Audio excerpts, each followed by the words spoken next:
Hello, everybody. I'm Paul Ryden, and today on Global Book Network, we're addressing the issue of grief, but we're taking it a step further than mourning the death of a loved one or grieving over the specter of your own mortality. We're discussing how best to handle the grief that is an inevitable, natural fact of life and how other very strong emotions play into a process we will all eventually go through.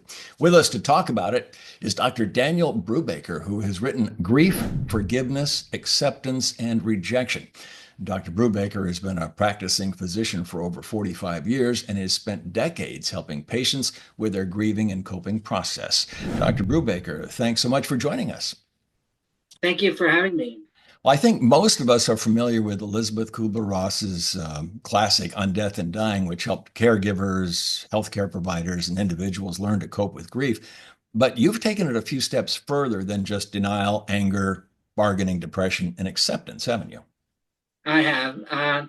I got into more things like anxiety and depression, PTSD, and those kinds of things because they're all part of the grieving process. So is the rejection part and forgiveness. I feel like all of that is part of the grieving process.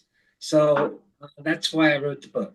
Well, it's not just the end of life that causes grief. As you mentioned, job loss, divorce, social rejection, those can all contribute. How does our understanding of how to handle grief, not only in ourselves, but in others, extend to those areas?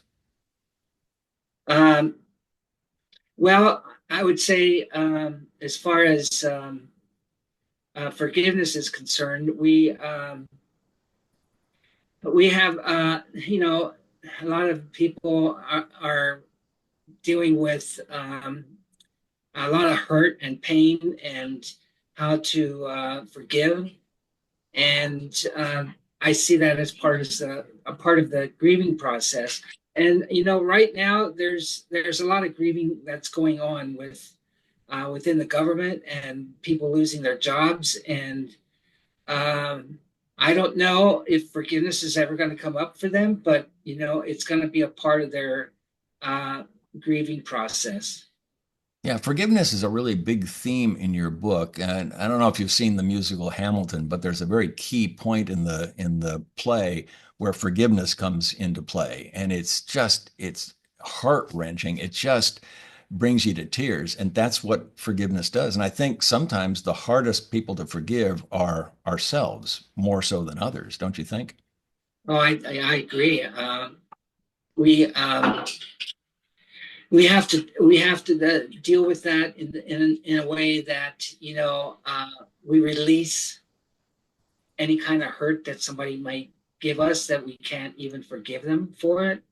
And I don't know with some of these people that are going through the grieving process, whether they will ever have a chance to forgive anybody. They'll have to do some form of a releasing process, which deals with things like mindfulness, learning how to cope with anger and hostility and all that business that's involved with forgiveness.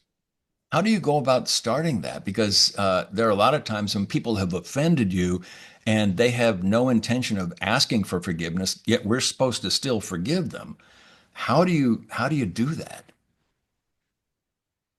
Well, it's I think it's a long process. It's one where you have to do such things like work out, do mindfulness training with meditation, yoga, um, working out, exercises, uh, being good to yourself, doing things that are positive for yourself to try to get beyond whatever you're dealing with. And it's hard, and it's especially hard for people that ruminate. I'm a ruminator, and so for me, it was really difficult to get through some of the forgiving processes that I've been through, where people have hurt me either professionally or um, just personally. It's not an easy process, and it's going to take time. So you have to understand that. And I think with the book, uh, I provide uh, knowledge so that people understand uh, what they're going through, and by knowing what you go through or what you're going through, then you can make changes. And that's what the book is all about: how you can make changes in your life and cope. And you do that with knowledge Okay. And where do you get that knowledge? out of the book. Very good. So yeah, that's the whole purpose of the book is for people to learn what they're going through, and by doing that, then they can make changes. And then I have things in the book on how to make changes. Like one of the things that I've done is journaling Hmm. on a daily basis. My wife has done the same type of thing, dealing with grieving process with her parents dying and dealing with some family issues. So there's all kinds of ways, and I have that actually in the last chapter of the book. And of course, things like counseling. Uh, People are afraid to go counsel, but and it doesn't always work, and you don't always find the right person. But once you do, I can tell you it helps. It helps tremendously. It sounds like a lot of what you write about in the book isn't just from what you've learned from patients, but what you've experienced yourself, both personally and professionally. Is that right? It is exactly. I've gone through a lot of issues with health. I had stage 4 colon cancer 25 years ago, melanoma, 8 spine surgeries, glaucoma, and I got to a point where I couldn't do the things that I used to do, like mountain biking and skiing and all that. So I'm down to writing books. And so that's my joy. And that's what gets me through some of the grieving process. And I'm still grieving. I still grieve about my eyesight. I get depressed periodically. I get angry when I can't do something on the computer, get a little frustrated. But there's people out there to help, and that's what I do. I go to find help. So that's what you have to do in terms of getting through all these problems. Hmm. That's very interesting. What else can people glean from the book? Do, Dealing with grieving by physical activity or counseling, is there anything else that stands out that people can gleam on, can grab onto? Well, chapter 7, I wrote about hate. And Hmm. so I'm writing about rejection too. And I think we're seeing a lot of hatred in the world. And we experience that, and we're seeing it with the government and things that are going on right now. Um, and with that, what I was trying to do with the rejection part of it in the grieving process is have people understand that um, the hate and the hurt and the pain that you experience out there is what's causing the grieving process. So if you understand that too, then you can better deal with the coping process. So social acceptance or rejection is really one of the themes in your book as well. What chapter do you deal with that in? Well, I deal with that in 5, 6, and 7. I deal with social acceptance and rejection, and And when I got started writing about all of this, I was really writing about social acceptance. And then I thought, well, the whole thing about social acceptance is also rejection, and you have to learn to accept other things and other people to get by. To get by in your life and feel better about yourself and about other people. So I got into the rejection part of things as well. What is your writing process? How do you go about doing this? You talked about journaling, like your wife has been journaling.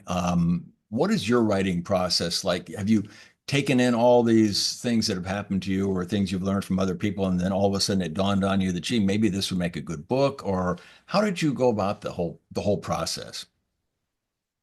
Well, I started with the first chapter, I started with crying.